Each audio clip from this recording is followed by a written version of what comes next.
All right. So That's doable. yeah, it's doable. We won't mention it so people don't pick it up. Yeah. So you mentioned you listened to. I listened to the Furlough Files, and I listened to AJ state publicly that he's not afraid of being in the ring with Billy Fives. He's just afraid of the shape that he's going to be in. I'm afraid of the shape he's going to be in after not being afraid of Billy Fives. That's what I'm. See, I'm writing a fine line between encouraging him to do this And being an accessory to a crime. Well, not so much, but more, do the terrorizing him, like, getting his head every day and freak him out. It's a fun game to play. It's fun to like. And I guess we don't have a time, do we? It's fun to bust his nuts on this and kind of remind him that Billy's going to kill him and all that stuff. We don't have a time because nothing's official yet. No, I think it's well after May. I mean, Blake has made it clear he won't allow him to wrestle in a small shit show environment for his last match. Oh, okay. Since Dave Gangrel runs shows both in his school and in bigger but also venues, he also has shows at the Hard Rock Casino. Yeah. That this would be saved for the Hard Rock Casino as far as Blake is concerned. Okay. Which I mean, that's cool too. Yeah. I mean, it's I'd rather go watch a show at the Hard Rock than go to. I went to one of the student shows. I think it was a Halloween one. Yeah. Anthony was in town for that. He and I went, and I don't know where you were. You were. I don't fucking. Oh, if it was Halloween, I was probably in Orlando. Yeah, maybe. Yeah. So it wasn't this year though; it was last year. So anyway, that was fine, but it's a little like let's pretend Anthony can draw enough people to make that not feasible. It's gonna be wow. I'm thinking of his TikTok fan base finding out he's gonna wrestle and them all flying down in like some kind of like. No, they got the bus caravan coming down 95. Oh, that's right. Oh, that's going to be interesting. Yeah. That is going to be interesting. For so many reasons, he's not going to survive that night. I mean, no. For so many reasons. Between Billy and the match itself and the aftermath, the after party, and then the after party, which might involve some of his women of the day. Women of the talk. Oh, man. I feel for him, but he's putting himself in this position. So, but I actually did listen to the Furlough Files, so because I'm at work and I need something to do while I'm like in the morning. I'm basically going through yesterday's old business before I start with new business. So I and I was emailing people all day yesterday, so I was like, I'll listen to Furlough Files while I was doing this, and it worked out real well. Are you referring to him as old business? As of when he walks out of that match, he will be. As of right now, he's current business. I wouldn't call him new business. I mean, I wouldn't call him old business. He's just business. I'm debating calling him to let him know this, but we don't do. He'll listen. He's if he's awake right now, he's awake. Yeah. I mean, we got a late start, but even still, if we got an on-time start, he's already been up 2 hours worrying about Billy Fives. Yeah, we got a late start. I forgot about my alarm, and oh my goodness. So there's something weird with my phone, and I can't figure it out. And it's like the alarm never wakes me up, or it never goes off. And I can't imagine it never goes off because it's the same ringtone that rings. It's the same ringtone as when I get a phone call. Yeah. So, like, your body's trained to be like, I got a phone call. Yeah. And to prove this point is that, so the last couple of days, I've just gone to this online website that's basically like a wake-up call. Yeah. So you schedule a wake-up call like you're calling down to the front desk at a hotel. And you enter your time and your phone number, and it calls you. Yeah. And that's every day I wake up to that. Yeah. But when I set my alarm, it's not going off or something. I don't know if I don't know if that's something you just download a different alarm app to your phone. I don't know how that works. It's weird because today's the first day that I did naturally wake up at 8 o'clock or 7. You didn't?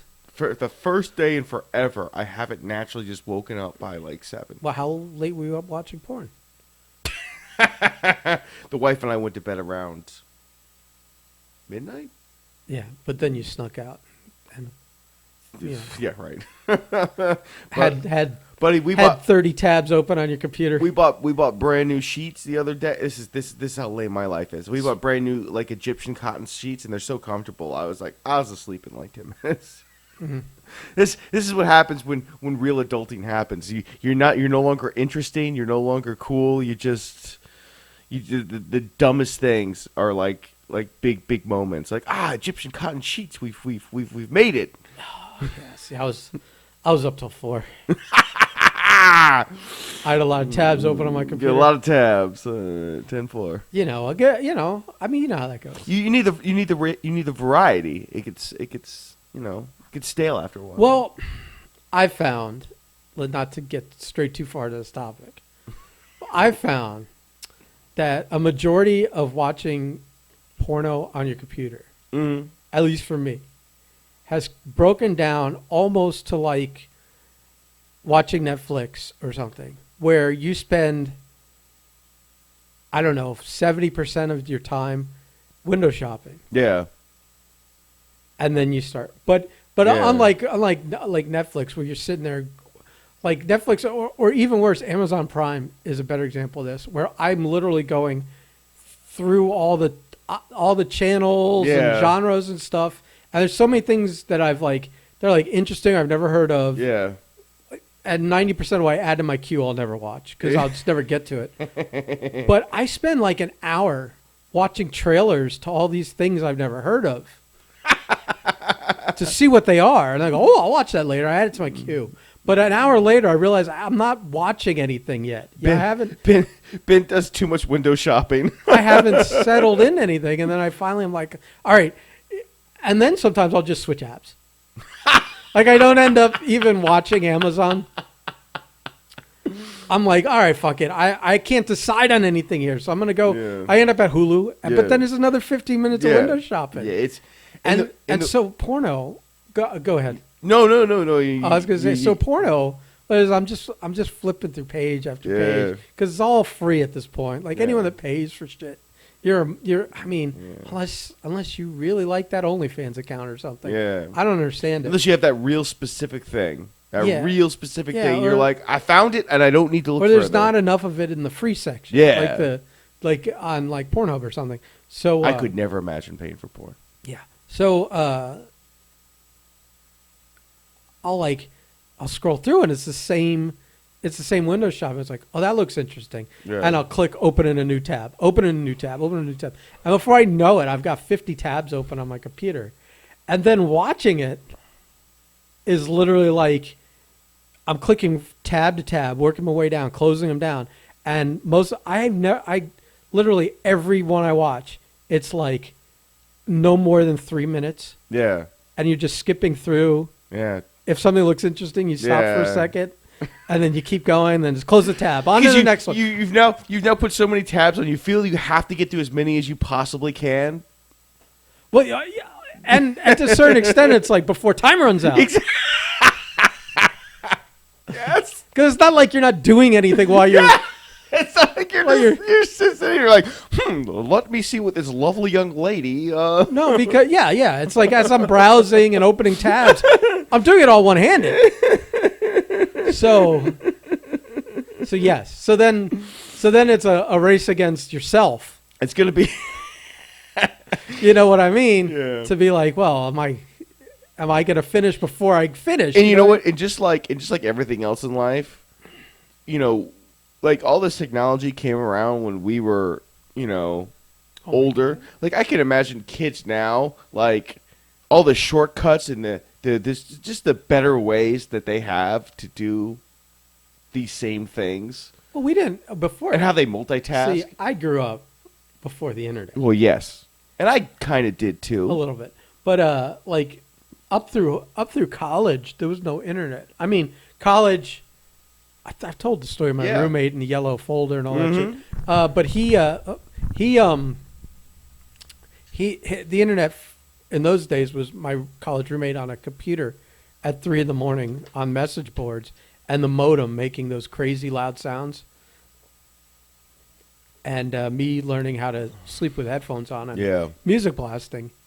So we didn't have a lot of options for what to watch. Exactly. There was nothing to watch. You had videotapes, which meant, I mean, first of all, it's a whole new world when you can do it on your phone or laptop. Staticky Cinemax.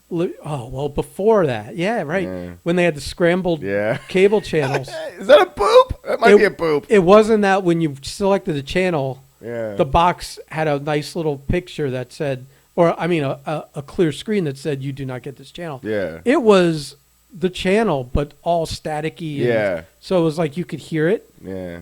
You could sort of see it sometimes. Well, sometimes. And sometimes it would accidentally not be scrambled. Yeah. And then you had to get it in while you could. That was Easy Street right there. Yeah. You'd be like, it would be a marathon of like 3 or 4 sessions before you got exhausted or your arm wore out or whatever. So I don't know how we got to here. Somehow we started on AJ got here. Who the fuck knows, man? Who the fuck knows how we ever get from place to place? Yeah. That's an interesting. So I guess a lot of the news this week was, and I laugh every time I see it, was that ship getting stuck in the Suez Canal. How the fuck does that even happen? I don't know. How the fuck does that even happen? I don't know. I didn't really I saw it, but I didn't watch anyone talking about it. So something about maybe the wind blew it. It was crooked or something. It was just weird because beforehand it had been just doing weird shit, and before it entered, it drew an imaginary penis in the ocean, and there was all this stuff. I only know this because I don't want to say get bored at work, but there comes points in my day where it's okay, well, I've done everything I set out to do, and I'm still trying to figure out the office job portion of this. So I get to a point where I did everything I was supposed to do today, and I've done a bunch of things that I've saved for tomorrow. Well, why is this ship still stuck in the fucking canal? And I start deep diving. Don't forget they've got cameras there, so don't spend too long on the internet. No. I unlike the previous tenants, I do my work. Tenants, employees. I don't even know if you want to call them employees. Well, they got paid. They did get paid. But I was just watching. I'm like, how the fuck does this even happen? And then you see there's scenes of them trying to dig them out and stuff. And I'm like, this is crazy. This is one of the world's largest shipping lanes, and it's now closed entirely. Yeah. For weeks on end. I saw a meme. It was something about y'all talking about how it was something about unskilled labor or something. Yeah. But yet the whole U.S. economy is waiting on this guy to dig the dirt out, and it shows a guy on a backhoe digging the dirt out for the ship. Yep. Yeah. And it's well, yeah, because if that thing gets, I guess if that gets stuck in, if that were to be I guess it's unstuck now, or they were making. I think they said it was making. They were way ahead of schedule or something. Oh, okay. But I would hope so. But that if that got stuck for a week or two, that's the major, one of 2 major shipping lanes. The Panama Canal's the other one. Yeah, that everything gets delayed and prices go up on everything. We're already having an inflation issue. It's so crazy how easy it is to stop our economy. Yeah. It's weird because we live in a time where everything is so accessible, but no one gives any consideration well, what happens if the internet just went down tomorrow? I mean, kind of. The pandemic was a really good... The internet, yes. The internet, you're fucked. The pandemic was a really good example of what happens when just when life as we know it gets inconvenienced. But do you remember when that big factory caught on fire in I guess it was the Louisiana area, and they were like the major manufacturer of PVC. Yeah. And then like everyone was getting those letters and notices that PVC was going to like triple in price. Yeah. Because the main manufacturer of it was like no longer. It's just so crazy. I think about it more and more where I'm just like, something will happen. And I'm like, it's so easy. It's so easy to like really take things to a level where people don't know what to do. Because most people are coddled by how easy life is nowadays. And oh, well, that's obvious when you hear about all these. Listen, I'm not getting political here, but no, everyone crying about having to wear a mask when they walk in somewhere or something. Oh, Jesus Christ! Yeah, it's like oh, my rights, my freedoms, civil liberties, and whatever. And I'm like, just like fucking shut up. You see the new mask that just fits around the nose so you can eat? It looks ridiculous. Well, don't you expel germs out and take in germs through your mouth? And that's too? the great thing about COVID is there's no consistency in our country as to anything. You know what the problem is? The disease wasn't deadly enough. I thank you. Thank you. Not to justify not wearing masks and stuff, but to allow people to not be afraid enough and to actually respect it. Yeah, if this disease took out a few million people, all of a sudden things would be a little bit different. Yeah, but I don't want to get like we're not this type of podcast. We're kind of like a funny story one. Yeah. But to get off of this, it's just people are way too selfish these days. Oh, 100%. And soft and selfish. So soft and selfish. So as long as if it affects them in an adverse way, it's the end of the world. Yeah. But nobody cares that like it's not about them. It's like people in Japan that wear masks all the time. When you see like shots, generations, subways and whatever, they're wearing them not because they don't want to catch something. It's because because they're sick and they're trying to keep some from spreading it. So like, God forbid if everyone here, every time they felt like they were coughing a lot or had the sniffles or had a fever, put a fucking mask on in respect of others, not to prevent themselves. And God, but I mean, God forbid you tell white people that they have to do something they don't want to do. Fucking white people, man. I loved watching those the videos. I guess they still do it on the morning radio, where they talk about like the freak out of the day or the Karen of the day. Since I listen to mostly sports radio, it's very rare. Yeah, but very rare. Like just the daily somewhere around the country, some fucking person throwing a fit. And they always look like such a horse's ass. Yeah. It's not like, it's never, you're never like, I can see their side of it or they were right. It's never. Never that. So it's weird. So that's why I was someone asked me, are you going to go to WrestleMania? I'm like, no, I'm not going to go to WrestleMania. No. It's because I don't want to have to wear a mask everywhere. Yeah. It's like I got to travel there. I got to you're going to sit in the stadium for 8 hours. 2 nights in a row now because it's 2 days with a mask on, and it's like, but you can't go and not. That's what you're supposed to do. Yeah. So I'm like, instead of me complaining and getting into a fight with security because I refuse to wear my mask because I think I have some fucking stupid right to not do it, I'll just stay fucking home. Yeah, it's easier. Yeah, it's just easier. I forgot WrestleMania was fucking 2 nights. We're not going to bring you awful wrestling for 1 night. Now it's 2. Well, can we? I mean, I don't know what you were going to say before I cut you off or whatever. But if you want to get on that, I was going to talk about the fucking trade, the big bad Dolphins trade. Oh, we could do that in a second. Yeah. I was good. While we're on this, I was going to say it's a shame the WWE has such a they have so many people, so much talent, so many people they're paying that are performers in front of the camera. And that, it should be a merit system. Like, it should still be 1 night. It should be like 4 hours, maybe 5. 5's a lot, but maybe 4 or 5 hours. And it should just be the top of the card, the best people. But God forbid someone doesn't make the cut. So now it's the participation trophy, where you've got the pre-show for 2 hours with matches. You've got it's participation mania. You get like a Andre the Giant Battle Royale every year, so 30 more people can be involved, and everyone gets a little payday, and everyone's happy, and nobody's butthurt.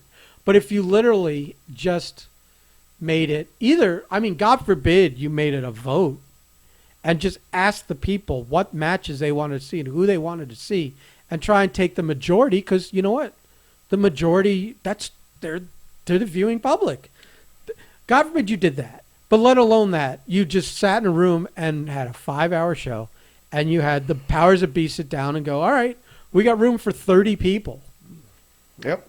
Let's pick them. Which ones made it? And then that's a motivating factor for people to put their all in. I mean, to try and make it next year. My opinions about the wrestling business aside,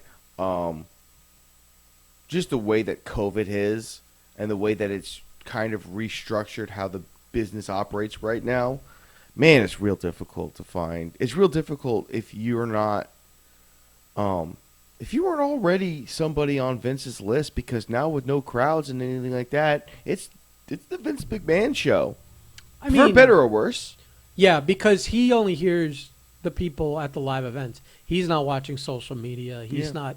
And with no live events, he's not aware of anything else going around. Like the fact that some person has 2 million followers on YouTube. Yeah, he doesn't care. And if they put him on TV, they'd get more out of their product. Yeah.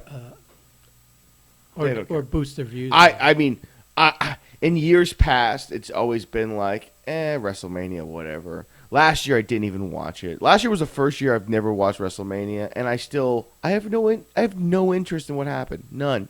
And this year, so much less, much less. I'm suspicious of some of the motivations there now, because it's like, for example, they put the belt on Miz for like a stone throw. Yeah, like he was what they call a transitional. Was it even a full week? It might have been 2. I don't know. It was like, it wasn't from one pay-per-view to the next. Yeah. It wasn't even that long. And I get suspicious. I maybe they were like, sometimes you do that because you want to pass the belt from like a baby face to a baby face. So you need a heel in between. So they do like that transitional guy, just so that you don't have to have 2 baby faces fighting each other. Yeah. But this wasn't the case. And so you get suspicious when it's that short of a time. Did they do that just because it would have made a good episode of his reality show? You know what I mean? Because he's got that on USA. Yeah. So if they're filming at that time, usually they do for. And the belts don't mean anything anymore, so you can definitely do it for that. Yeah, so that's a thing for an episode of a fucking reality show starring him and his wife. Or at least 3 episodes, the beginning, middle, and end of that. It could be 2, but I think it was it probably was for the length of time. Yeah, it was 1. It could have been 2, but that would imply that I watched the regular product and then B watch that fucking reality shit. So it doesn't matter anymore. I don't watch either. But so you get suspicious because they're this giant machine, and that the pro wrestling is just a part, and like they've got all these other little like satellites circling the planet, so to speak, and then you got to feed all that stuff too. That you're like, well, why the month before WrestleMania did he have the belt for like a hiccup, a cup of coffee? I mean, let's be honest. If there's a belt on this planet that still means anything, it's the New Japan belt. Well, I mean, No, I mean, no. I mean, if there's a belt if you see the belt and you go, my God, like the people that have held this title and the things that this belt has meant, it's New Japan. Every other belt's been watered down, washed down. It's garbage. American wrestling, as far as I'm concerned. I mean, you watch it, and AJ and Blake. I mean, I know you guys are still fans and shit, and that's great. But I mean, every time I come over here to watch wrestling, and it's the only time I even pay attention when I'm not listening to like Jim Cornette's shit on the business. Which is my favorite thing to do with wrestling business these days. He annoys me too much. I love annoying. corny. But when I do come over the rare times, it's very rare where I sit down and watch something and go, oh, I like this. It's very rare. most of the times it's me going like, all right, let's just get this the fuck over with. Ironically, I think you would have loved the women's match from the other week. I heard a lot about it. Where they both ended up bleeding profusely and putting each other through thumbtacks and tables and chairs. Yeah. And I know I saw spots. I saw some spots on I was perusing on Facebook and someone put up a few spots. And I went, those are good spots. And they probably tie into a much better story and everything. And I'm like, but it's just not there anymore, man. There's no interest in this in it. I just look at the business as a whole nowadays, and I'm like, no, not for me anymore, man. Not for me anymore. Which is like when we talk about the Billy thing. I even threw out my hand. I'm like, I'll ref it. When I thought back, I'm like, the fuck you want to be in a ring for? Stop that shit. Go. Yeah, let someone else do that. I didn't want to say anything about that either. But let somebody else do that shit. But I for feel two like, reasons. For two reasons. One, being in a wrestling ring again might have some kind of like adverse effect on me where I make some really bad life decisions. And two, you feel that spring under your feet. And two, if things go well enough, AJ might not be the only thing that Billy strikes that night. That's so true. I don't want to be in the path. You might take a kick to the head or the kidneys. And I have no interest in that. Probably shit. the kidneys because Billy's not that tall of a guy. And I am. And I should apologize for saying that, but I'm pretty sure he won't listen to this one. All you got to do is wear that taco chip around your neck, and it's like a force field. The Packy chip or whatever it was. The hot chip that almost murdered Billy. You can't get close to kryptonite, okay? Yeah, but also, it's kind of unfair to the people that do the shows every month for Dave to be like, well, you're not going to ref this one. We're bringing someone else for that. No, let them. And Dave might be moving heaven and earth as it is to allow for this. I mean, Dave would then bring.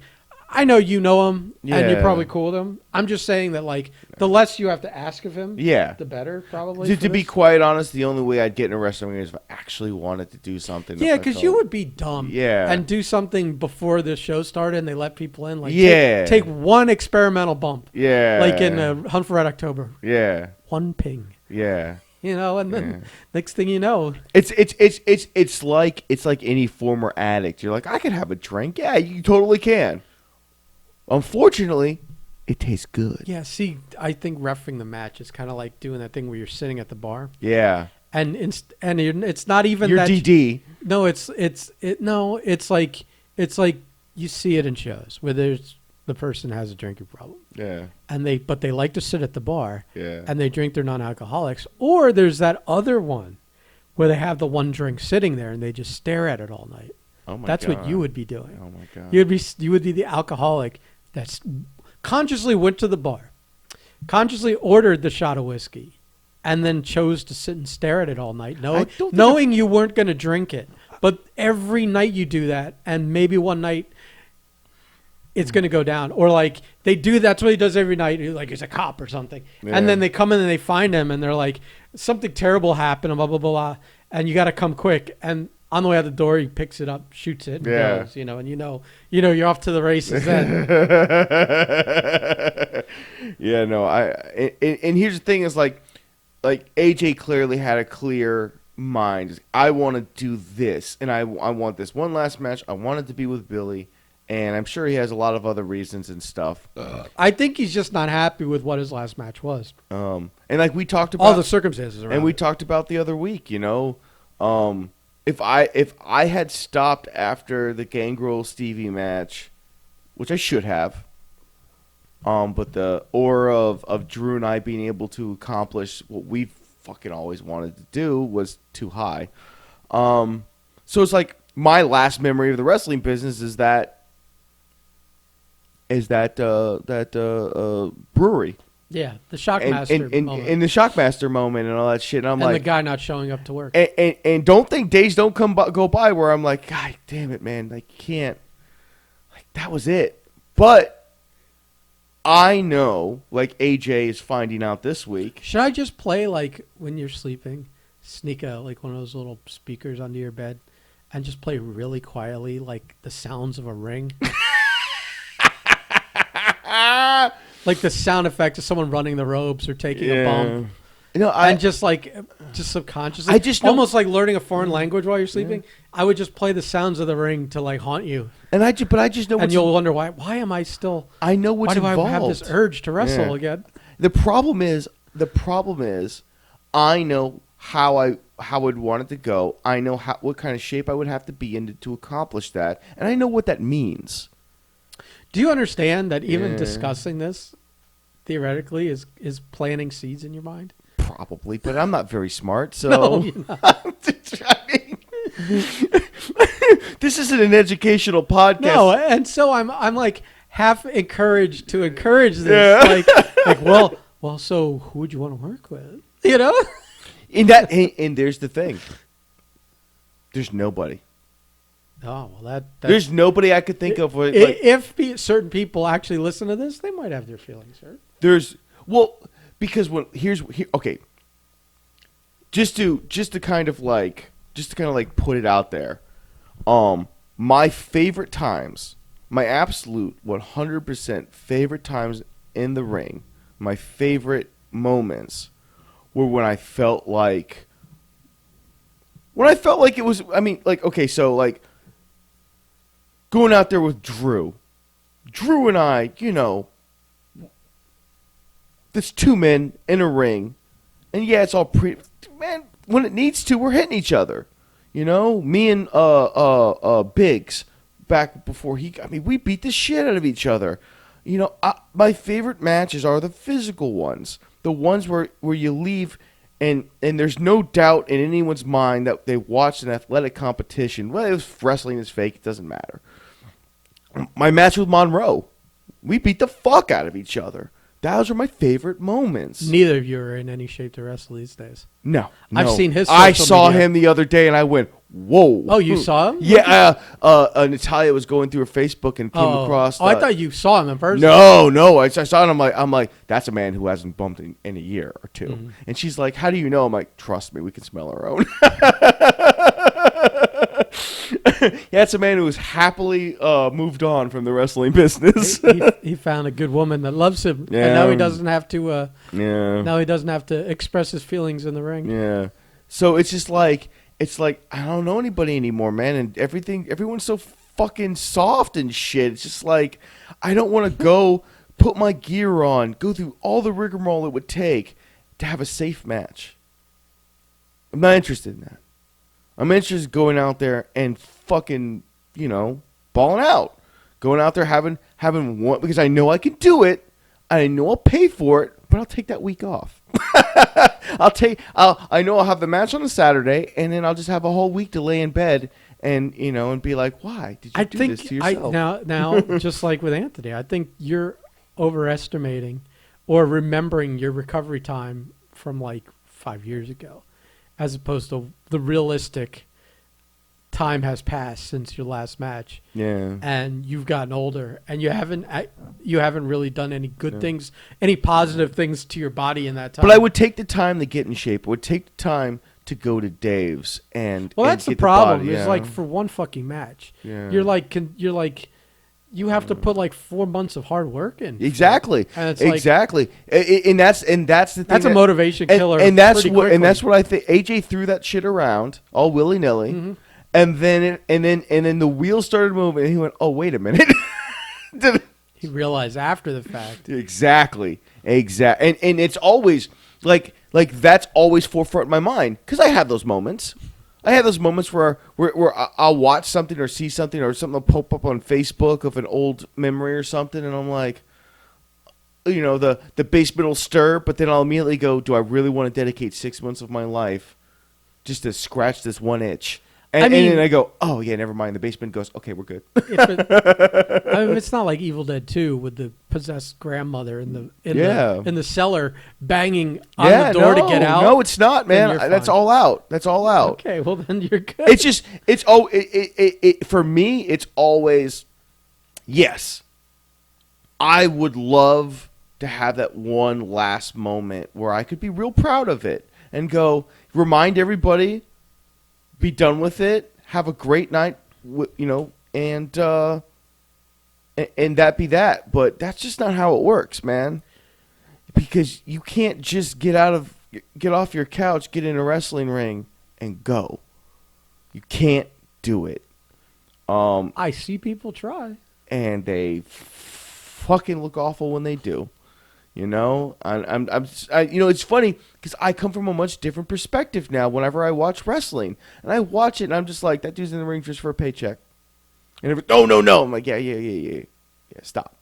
If you see Bill Goldberg in a wrestling ring, it's for a paycheck. And if anyone who believes otherwise, you're fucking stupid, deluded. It's okay, I understand. There's a lot of magic behind the scenes. It's like Disney, but a guy like him doesn't give a fuck about anything other than that $7 million that they're paying him to fucking be in the ring with, I mean, that's a lot. Ronnie McGoober just to fucking put over the next generation or whatever the fuck it is. I do a hell of a lot of things I have no interest in. For $7 million, oh, fuck yeah, I would too. I don't blame him one bit. Make your money. But the fans are like, oh man, Goldberg. Like, stop.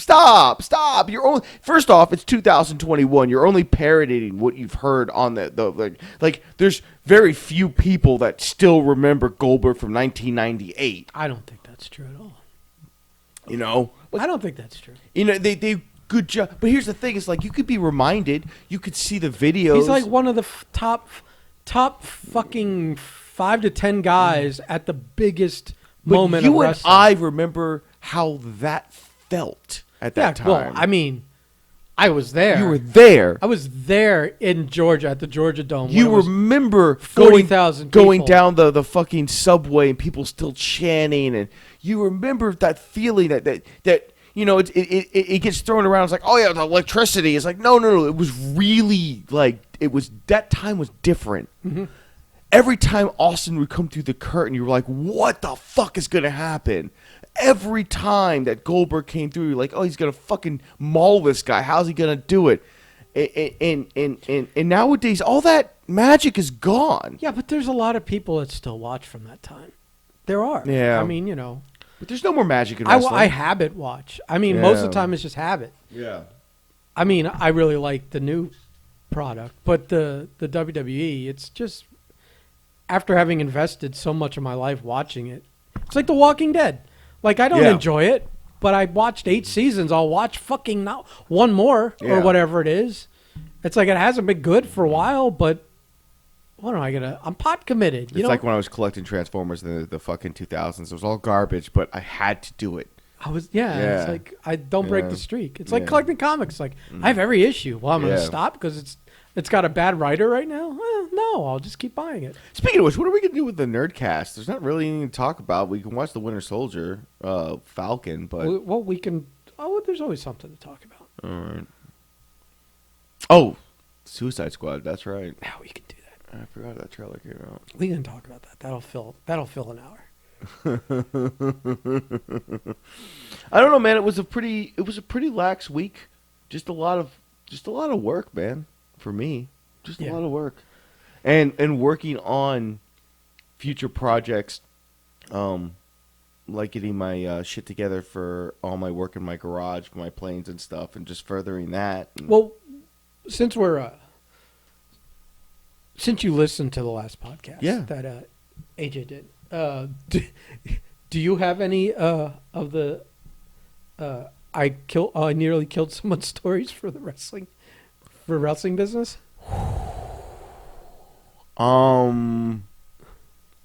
Yes. The most prevalent moment I have where I caught myself being that veteran guy was we were doing a show in Stewart, and it was a tag team tournament. It was me and Biggs, and the tournament ended up being me and Biggs and Tech Squad because we did the whole Trevor and Mike because we did for 6 months we were doing that match. So we did that match in a few different places. But the first round of the tournament, which we opened the show, was me and Biggs. It was Jugs, Jordan Rayner, and I don't think that cleared it up for anyone. Yeah, either name is just as obscure. And Culebra. Mm-hmm. Culebra, at the time, was only a few months in, and was late. But he was no calling people. And then finally, I think we were going over the match. He showed up 5 minutes after bell time. We held the show up for him. Mm-hmm. He comes to the back. He showed up. First off, he was apologetic, which saved him initially. And we were like, all right, man, we get it, but like you knew this Miami time shit ain't flying anymore. Like, I won't do it, I'm so sorry. And I'm like, all right, whatever.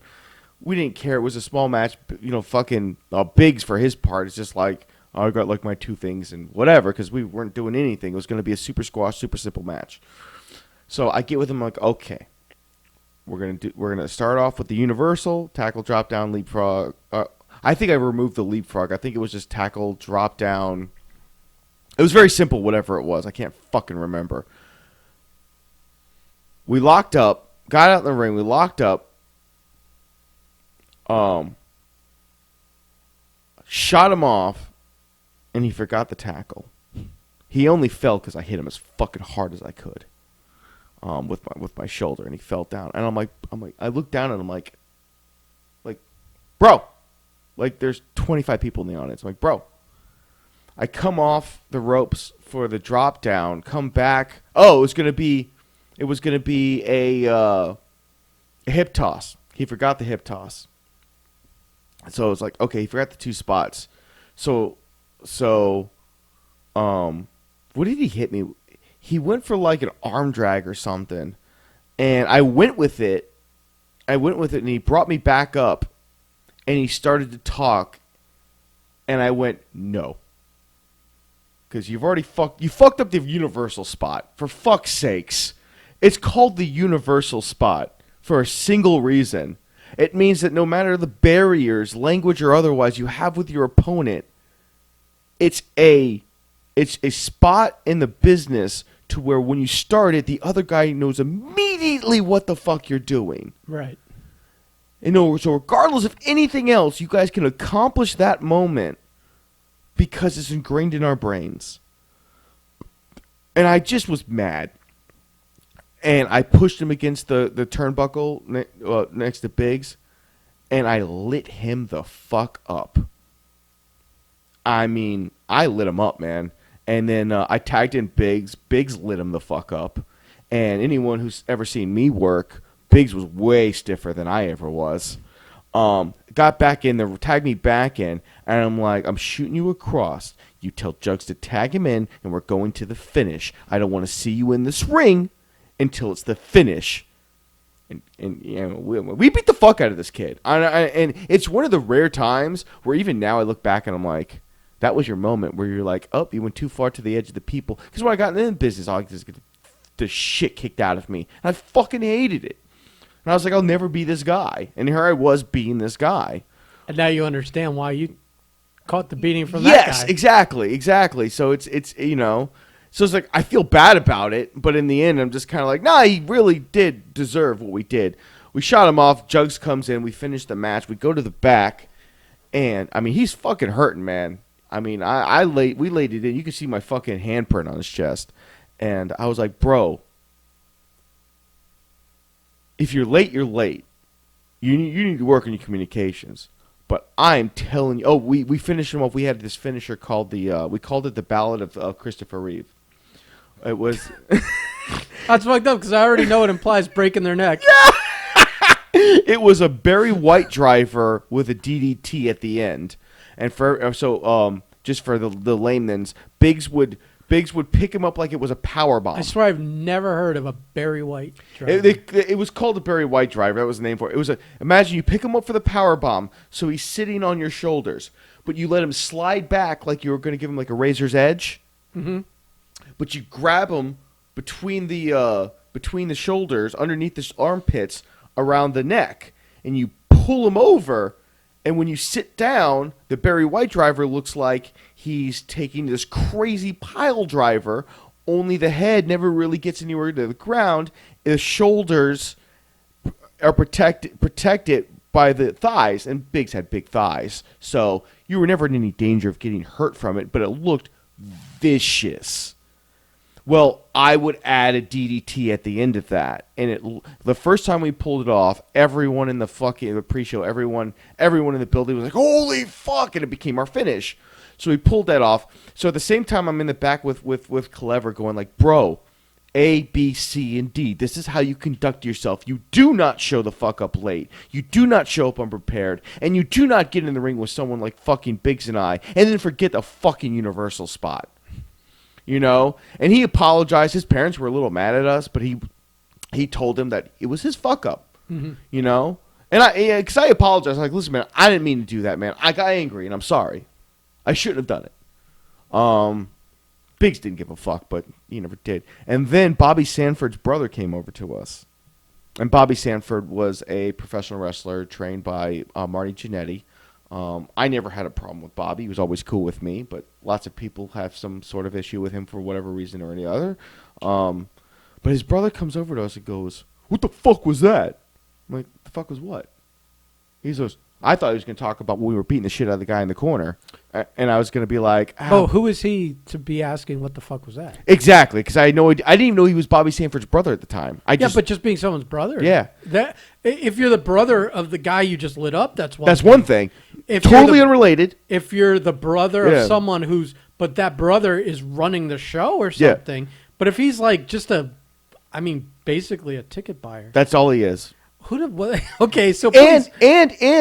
And Bobby and us in this tournament, in this show, never. I don't think I've ever worked Bobby. I don't think I've ever been in the ring with Bobby. Yeah. Oh no, we did some rolling around before one of those shows one time, I think. And Bobby's a really good chain wrestler, so I learned a lot from him on the short time that we spent in the ring. But his brother's coming up. He's like, "What the fuck was that? What the fuck was that finish?" And I'm like, "Oh, the Ballad? Oh, well, I told him it's a Barry White driver DDT, but the guy never comes close." He goes, "That's the most unsafe thing I've ever seen in the fucking business." I'm like, "You know it doesn't work, right?" And like Biggs is right behind me, so he starts to hear the conversation. And, Biggs is 5'10", 270. Again, if you're not a wrestler. Yeah. How do you speak on safe, unsafe? He turns around and he goes, "You calling us unsafe?" He goes, "That shit looked unsafe." And we're like, "That's the idea." Yeah, it's like, that's exactly what you, thank you, because that's what we're going for. He's like, "Well, you guys seem like you're unsafe out there." I'm like, "No, that's bullshit." He goes, "Well, if you ever did that against my brother," I'm like, first off, I don't think Bobby would agree to take that move, which is totally fair. It's totally fair at a fucking indie wrestling setting in front of 25 fucking people not to take dangerous moves. And second off, I'm like, we're professional wrestlers, you dumb shit. You dumb shit. Are you special? Are you in need of a helmet? Do you need an adult? What the fuck is wrong with you? The fuck is wrong with you, you know? And Biggs is getting fucking hot. And I'm not happy, but at the same time I'm like, we're not making enough money to and this is not even a fun show. We only did this because we were trying to get reps in as a tag team. And the guy who ran the show was Chris Quinas, who held us up. We held up for money. We didn't hold him up for money. We had an agreement, and then all of a sudden money didn't exist. Mm-hmm. So we politely asked him to step outside with us, brought him around the corner of the building, and I was like, "Listen, man, we're getting paid. I don't care where you find the money. You're paying Biggs and I." "Well, I don't care about everybody else." That was another first for me. Actually having to look a promoter in the eye and going, "I am getting paid." Drives me nuts where they're like, they don't have the money to pay you guys until people show up to buy tickets. It's exactly. Like, oh my God. You better have those envelopes stuffed and ready to go. If working off the gate. No. Don't run a show. No. Unless you have the money. He paid us. And when he paid us, he was like, "Just so you know, because I'm paying you guys, some people aren't getting paid." I'm like, that's their problem, man. That's not a me issue. And that's one of the problems with wrestling is now everybody feels like, when we talk about WrestleMania, like everybody has to be involved. Everybody has to participate because otherwise they're feeling, fuck you. Fuck you. You're either good enough to be there or you're not. Yeah, but if the guy books a bunch of people on a show and he agreed to pay them, you pay them. But that's his problem because I'm getting paid. Yeah. It's they may all have to take him out in the back like you did, but I mean, what's he going to say? Well, I can't pay you because I paid Marco and Biggs, and they, it's not that they held me up for more money. It's they expected to get paid what I promised. Yeah. So we're not talking. We're not. It's an indie show. It's $50. It's fucking like promoter logic is the most fucking dumbass shit. I can't think of any time I've gone out there and tried to hurt anybody with the intent of hurting anybody accidentally. I mean, there's I think you've had lots of scenarios where you're like, if something happens. Yeah, I've had like ideas of what would do if things went awry.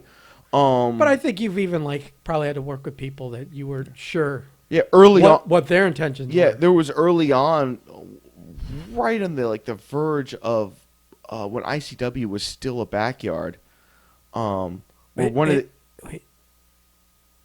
What? At some point, it wasn't. Stop. I mean, you mean literally in a backyard? Like literally in a backyard. Okay, that's what you mean. And one of the backyard guys took a move the wrong way, and I fucking planted his head through the fucking ring almost. And he got a bad concussion from it, but I didn't feel bad about it because because even afterwards he's like, you told me to talk, you told me not to talk, and I talked, and I'm like, you know. There you go. But I don't have a story where I viciously beat somebody for something I don't have that story, man. Yeah, but even in that one, you're saying that it's kind of like that. It's kind of like the abused become abusers. Yeah, it's you're like, I'm never gonna do that. Yeah, and then you did it. I mean, Biggs and I. Literally, we'd beat the fuck out of each other. We would fight out there in a predetermined setting. I would bloody no. I mean, we beat the shit, but we had that gentleman's agreement, and we always it was always a fun time. So no, I don't really have those stories, man, because a lot of the way I was brought up in the business, man, I got the shit kicked out of me for the most part early on, and I just was like, I don't want to be that guy, and I caught myself that one time. That was really it. The only other times I could think of was that one match with Ramaguchi and that's what I was thinking of. But I didn't even really beat them up. I beat them up verbally. Yes. In front of people. Yes, I did. I 100% did. They were fucking trash garbage, and they still are. But I just was like, there's no point on just beating these people into a pulp. One, no one learns anything. B, I'm the bad guy. And C, it's a waste of time. It's just a waste of time. Because I'm at this show where the promoter I'm working for is allowing backyarders to be in the ring. Yeah, but you like that guy, and you're like, that that then George is going to have to be appeasing 20 other people because of what you did. Because what's the other guy dude hate? Yeah. His whole family was there, and they would have been crying and yelling at him because you beat up their kid. To his credit, he gave me a better payday because of the match. He was like, well, he knew. But that was the famous Blake down. But that's the friend thing. Yeah. You were friends with that guy, and he actually he knew he did wrong, and it was like, I know. I should have given you I should have respected you enough to give you a real Jesse match. Sorensen on the card. Me and Jesse couldn't have a really good fucking match. Yeah. What the fuck, man? Yeah. Yeah. Jesse left Blake there. That was yeah, I'm leaving. They came together, and then he's just found his own way. He's like, all right, I'm done with Blake. Oh my goodness. Maybe he didn't want to be around Blake after he had that total meltdown. And see, it sucks because it's going back to last match, my last real match was such a fun time. Because Dave, me, and Stevie were the only ones in the back locker room. So technically that was your last match. And watching Dave needle Stevie for 2.5 hours about his cats and how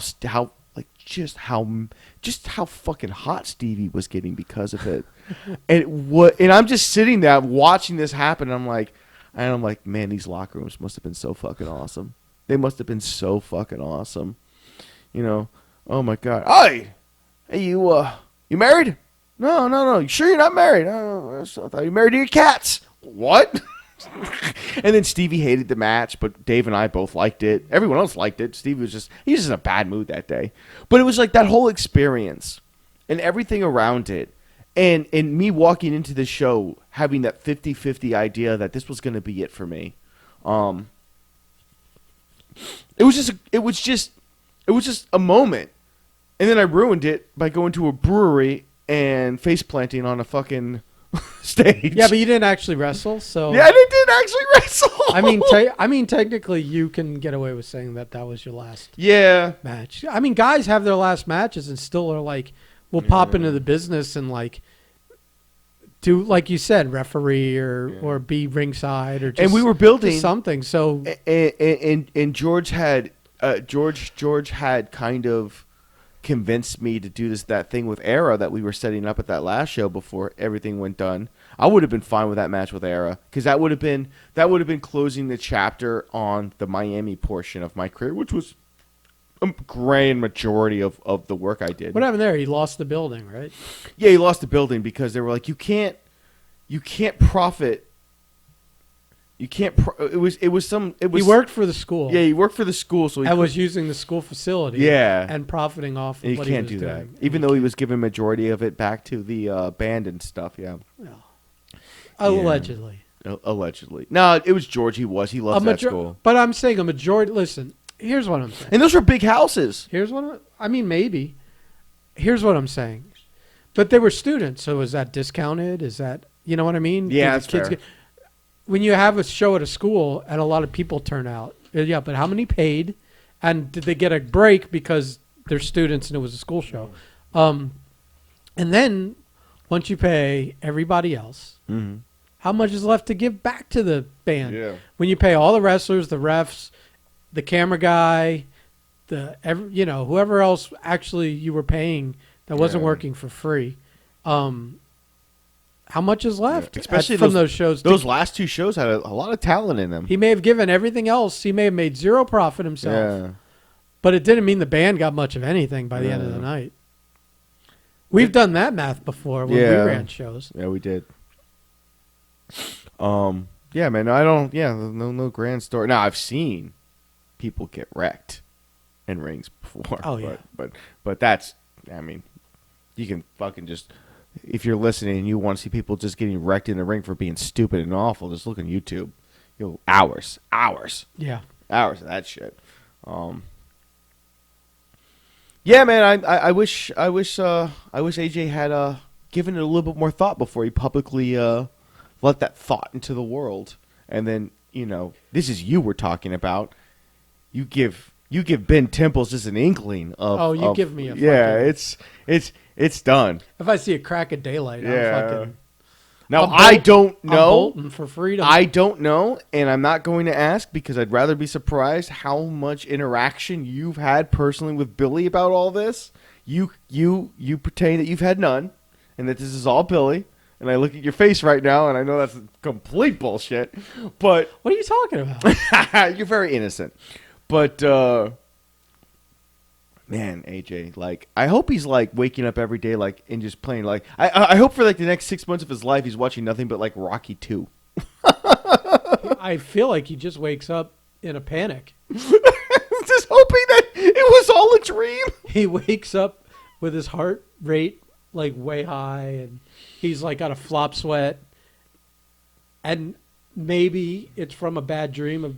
Flashback / dream of Billy beating him, but maybe not even. He's just has his anxiety naturally raised from this to a.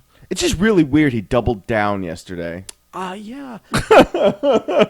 It's weird to me. I was like, all right, well, like you probably could have come out and been like, look, I made a mistake. I don't really want to be in the ring. I thought out of turn, and I'm pretty sure Billy would have. After a few weeks of needling, or the next time he saw you, give you a rough time, he'd have moved on. Is what he does. I don't think so. You don't think so? I think Billy would have made him show up. Oh my god! And just for the principle of it, beat him up. Yeah. No, fair enough. Fair enough. Because once you put the idea in Billy's heart, yeah, that's the steel trap there. It's and he gets excited. And he can't have enough retirement matches. At the notion. Well, it's not him retiring. He's retiring you. Retiring you? That's fantastic. So he's probably, the joke is that some guys have a lot of retirement matches. It's like, well, Billy does, but they're not his retirements. I wonder if we can get him on the podcast to talk about this. Anytime we want. Oh man. I mean, we're a little long in the fucking podcast. No, not today. Next week. Not today. Next week we'll fucking call him. All right. It's not like I don't have his number. Yeah. That'll be interesting. How did he say? It might be the only time AJ listens to our podcast. Well, I think he might not because he doesn't want He doesn't want to know. He wants to be able to sleep that night and not shit blood for no reason. Oh, my goodness. Oh, my goodness. That's going to be a hell of a tub afterwards. Depending how AJ conducts himself, he may not be allowed to come. But we'll be there. Oh, yeah. Yeah. Oh, yeah.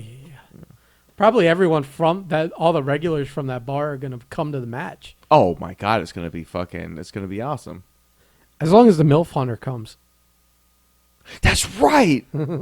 I totally forgot about that. As long as the MILF Hunter comes, because we keep seeing him hanging out with Billy all the time. And I just want to talk to that Yeah, legend. because there's... I guess technically I could go any Thursday and meet up with those guys. You could. There's stories there for sure. Dude, I think we got to...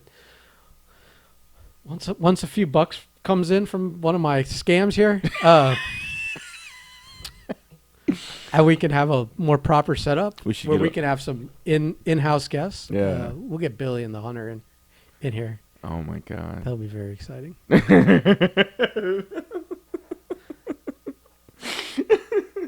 Billy and the Hunter. Billy and the my Hunter. goodness. That could be a good podcast. That might be the one that puts us on the map, sir. Either that or I got to get Earl in here. Earl talks anything but football. That's fine. I don't want to talk football with Earl. I mean, I want to talk a little bit.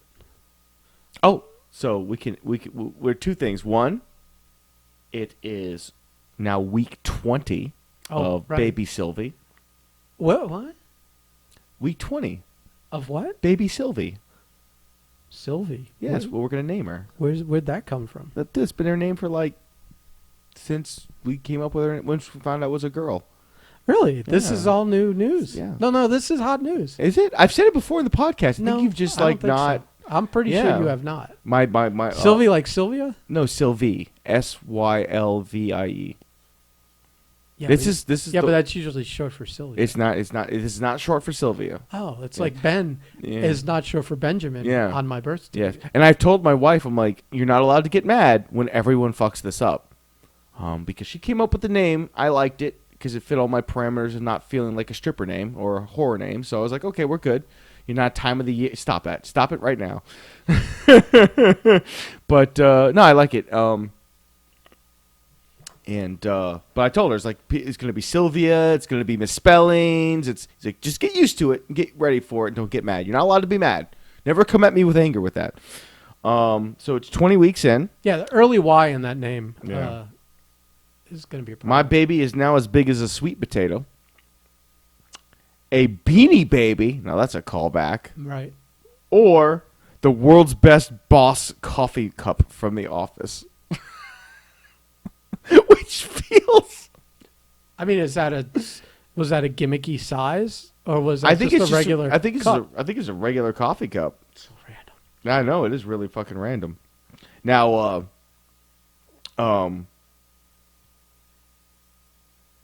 what is this? Oh my god!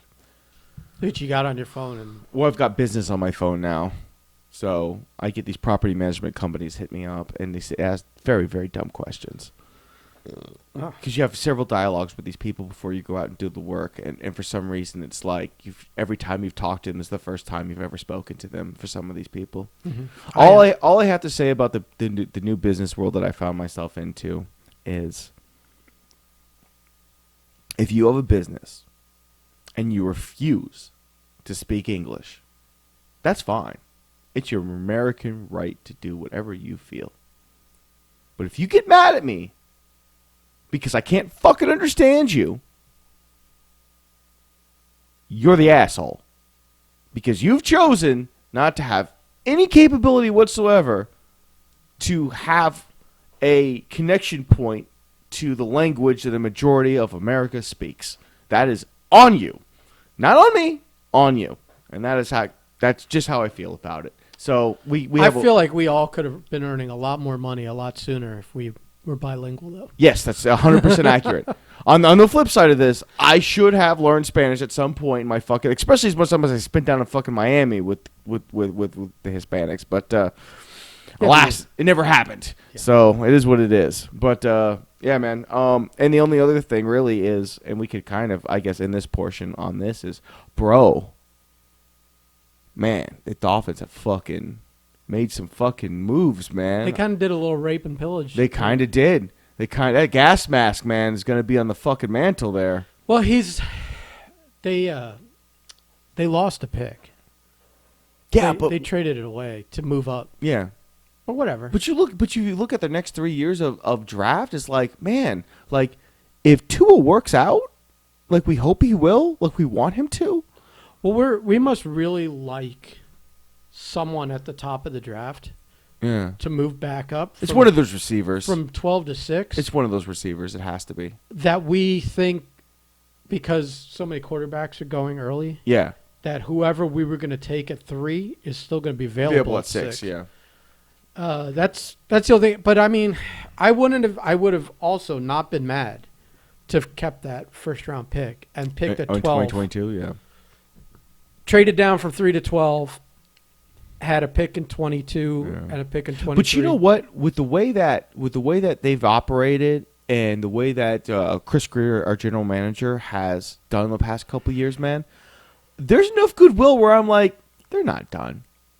And, no, I'm and sure. You know, in the future, if they have to make some kind of acquisition or make a trade or something, you know that they are intelligently shopping these ideas before they make these decisions, because this is rare. It's been a long time since I felt our organization as a whole was on point, and I feel they're on point now, man.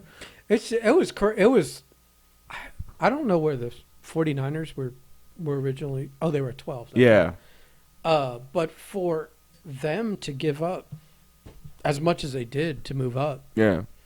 And I don't know who they're taking, because there's. I think Justin Fields is what they were saying. Theoretically, they have a quarterback. There's like the top 3. Like everyone knows Lawrence is going to fucking. Although Urban Meyer might pull some shit because he tends to do that. So who knows? That was interesting with. Yeah. But yeah, no, it's like, man, if Tua is even 75% of the player we hope him to be, like we've got a few good years coming up, man.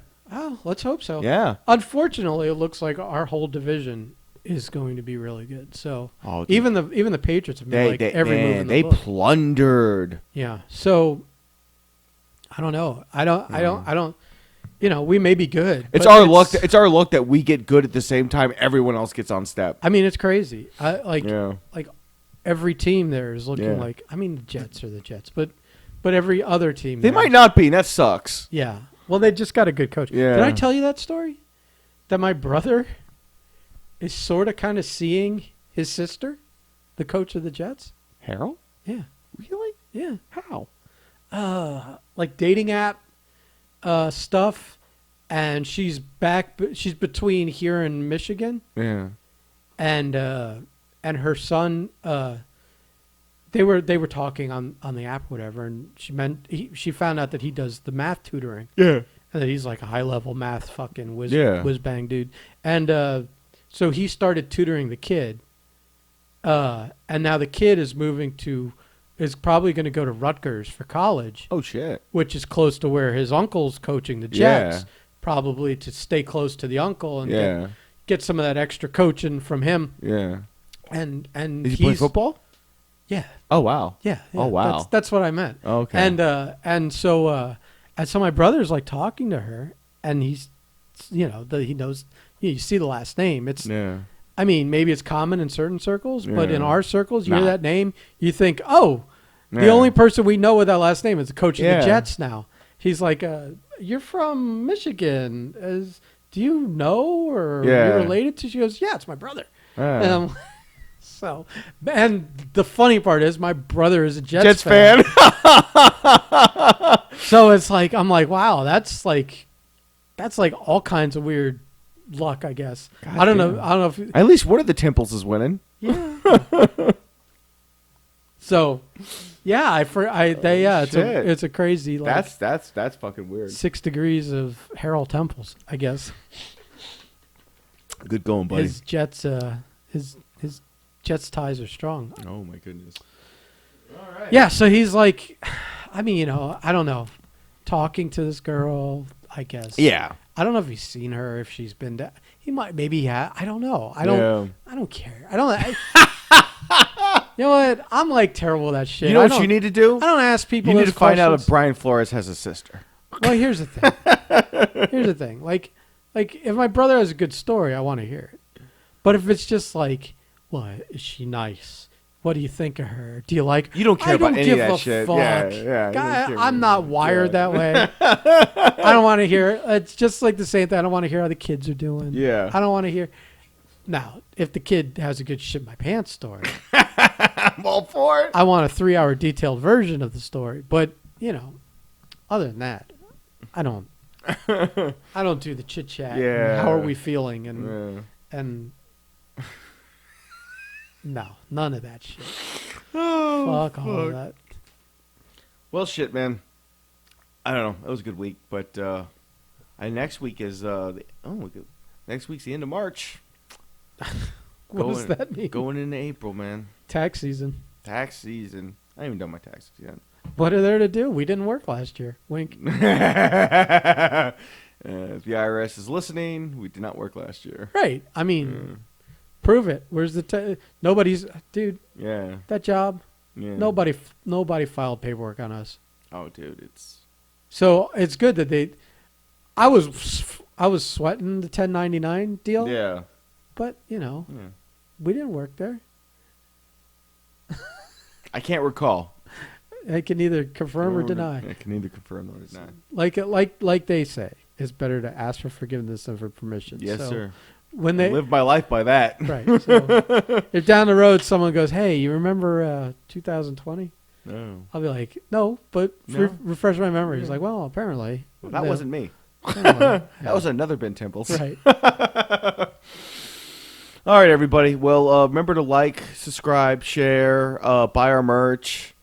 I don't have all our shit memorized like you do. I don't. Well, I mean, I know we have Twitter. We have Instagram, Twitter, and Instagram, Facebook. We have TikTok. We should always do this in front of the beginning of the show. We never do. No. Maybe it's our thing. I don't know. Hats, hoodies, shirts, tank tops. We may have some new stuff coming down the road. Some new merchandise. Some new designs. Ooh. I think we're done with this old design. I think so We're too. moving to the new design. And maybe also a new design. New. I do. New. I Or do maybe like- some other shirts. But last time I did that experiment, it backfired because of the political season. Oh, that's right. Yeah. But there's no politics now, buddy. That's true. But no one wants a fake news shirt now. Yeah. No one wants a Cardio's fake news shirt. Yeah. The play on that is done. I should have done that 4 years ago. Well, now they're hugging and kissing in the streets. It's not true. But All right, let's get the hell out of here, man. was that it? Did we check off all the list of things? I don't know. You have anything else? No, I'm saying all the housekeeping at the end of it. Yeah, I think so. All right. Buy our shit, share it to everybody you know and people you don't. Yeah, subscribe. Even if you don't go to the YouTube, subscribe to the YouTube. Like, buy a bullhorn, go to the middle of your street in your local municipality and just scream our names. No, I don't. No, just like and follow everything. Okay. Get in trouble, get arrested. Subscribe. No? Okay. Just subscribe then. Fine. All right. Okay, bye. Okay, bye.